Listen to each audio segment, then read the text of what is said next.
আসসালামু আলাইকুম। হাসান খালেদ, সভাপতি, বাংলাদেশ তৃণমূল পার্টি, আপনাদের সাথে। দর্শক শ্রোতা, আজকে কথা বলবো ইকোনমিক জোন নিয়ে।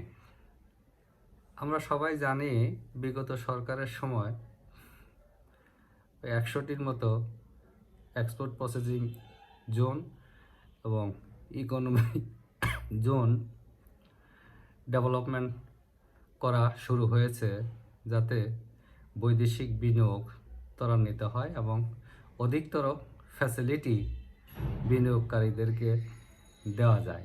এই লক্ষ্য নিয়ে এই কাজগুলো শুরু হয়েছে।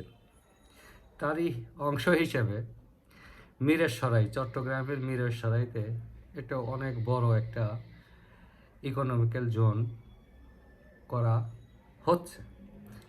এইখানে জাপান, দক্ষিণ কোরিয়া এবং ইন্ডিয়ার বরাদ্দ আছে।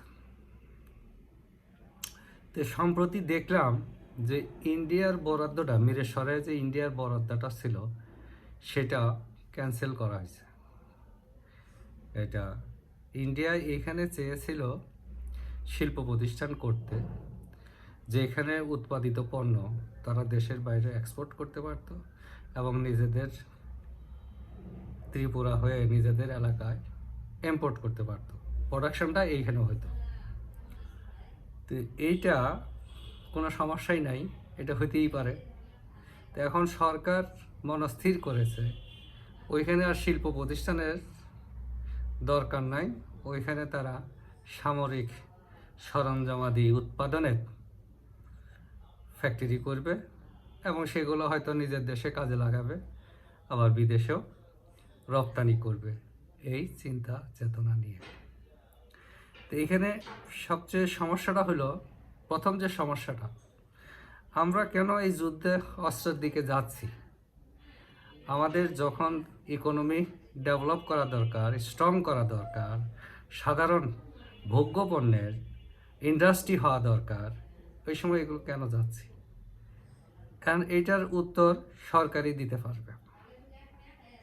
আর ইন্ডিয়াটাই কেন বা বাদ দিতে হলো? ইন্ডিয়ার সাথে আমাদের বৈরিতা কোথায়? ইন্ডিয়া তো বিনিয়োগই আসবে, আমরা তো চাচ্ছি বিনিয়োগ আসুক। আর ইন্ডিয়ার সাথে যত বিনিয়োগ, ব্যবসা বাণিজ্য হবে, তত আমাদের আস্থা বিশ্বাস স্থাপিত হবে, সন্দেহ দূর হবে। যাই হোক, এখন আমরা একটা খপ্পরে পড়ে গেছি। আমার যতটুকু মনে হয়, বাংলাদেশ তৃণমূল পার্টি মনে হয় আমরা খালি অস্ত্রের দিকে যাচ্ছি, অস্ত্র নিয়ে চিন্তা করতেছি। এই অস্ত্র দিয়ে আমরা কি করব? আজকে পাকিস্তানের কথা চিন্তা করেন, অস্ত্র বানাচ্ছে, অস্ত্র কিনছে, যুদ্ধ করতেছে বা অন্য আরও অনেক কাজ করতেছে, কিন্তু স্বাস্থ্য নাই, স্বাস্থ্য সেবা নাই, শিক্ষা নাই, আপনার মাথার গোজার ঠাঁই নাই, শিল্প প্রতিষ্ঠান নাই, বেকার হু হু করে বেড়ে চলছে, বেকারের সব ভর। আপনি অস্ত্রের দিকে গেলেন তো পিছনে চলে গেল। অস্ত্রও হবে, উন্নয়নের সাথে সাথে অস্ত্রও হবে, কিন্তু অস্ত্রকে প্রায়োরিটি দেওয়া যাবে না। যে দেশে জনগণের শিক্ষা থাকে না, স্বাস্থ্য ব্যবস্থা থাকে না, পেটে ভাত থাকে না, মাথা গোজার ঠাঁই থাকে না, তাদের অস্ত্র নিয়ে এটাতে বিলাসিত করা আর নিজের সর্বনাশ নিজেদের ডেকে আনা, নিজের সর্বনাশ একদম নিজেদেরকে ডেকে আনা। কারণ রুইন করে হলেও আপনার অস্ত্র টিকে রাখতে হবে, অস্ত্র কিনতে হবে, অস্ত্রের জন্য মেনটেন্যান্স চার্জ দিতে হবে, স্পেয়ার পার্টস কিনতে হবে, ঋণ করে হলেও, যেটা এখন পাকিস্তান করতেছে, ভুগতেছে। কাজে অস্ত্র সমস্যার সমাধান না। আমরা সকলে কূটনৈতিকভাবে সকলের সাথে সম্পর্ক ভালো রাখবো। আজকে যে সময় বাংলাদেশে মানুষ চিন্তা করতেছে আমরা ভিসা ছাড়া ইন্ডিয়া বাংলাদেশ অবাধ চলাফেরা করব, ঠিক এই সময় ইন্ডিয়ার সাথে আমাদের বৈরী আচরণ করা বা ইন্ডিয়া বাংলাদেশের সাথে বৈরী আচরণ করা কোনোটাই দুই দেশের নাগরিকদের জন্য সুখকর না। আজকে কী লাভ হয়েছে? আজকে দেখেন যে গত 2 দিন আগেই দেখলাম এফটিএ, ইউরোপিয়ান ইউনিয়নের সাথে ফ্রি ট্রেড এগ্রিমেন্ট সাইন হয়ে গেছে। লাভবান কী হলো? ইন্ডিয়া হইল। আমরা কিন্তু শেষ। একমাত্র গার্মেন্টস ব্যবসা ছিল, এই গার্মেন্টস ব্যবসারও আমরা পাবো না। ইউরোপে আমাদের একটা ভালো মার্কেট ছিল, এটাও কিন্তু আমরা পাবো না। কিন্তু আমাদেরকে এই যে ফ্রি ট্রেডের ফলে ইন্ডিয়াকে তার ট্যাক্স দিতে হবে না, ডিউটি দিতে হবে না, আমাদেরকে তো ডিউটি দিতে হবে। আমরা এই 26 সালে ওই উন্নয়ন লিস্ট ডেভেলপমেন্ট কান্ট্রি এলডিসিতে যাচ্ছি, উত্তরণ হচ্ছে, তখন তো আমাদেরকে ডিউটি ইম্পোজ করে দেবে। এই মার্কেটগুলো কিন্তু আমাদের হারাবে। আমরা জিদাজিদি না করে মেধা প্রজ্ঞা দিয়ে দেশটাকে এগিয়ে নিয়ে যাই, জনগণের সুরক্ষার জন্য আমরা দেশটাকে গড়ে তুলি। হিংসা দেশ বজায় রেখে কাউকে ধ্বংস করার চিন্তা না করে নিজেদের সর্বনাশ ডেকে না নিয়ে আসি। তাই তৃণমূল পার্টি আশা করে আমরা সবাই ঐক্যবদ্ধ হই। কোন দেশের দূত কী বলল, কোন দেশের দূত আসলো তার পিছনে না দৌড়াই।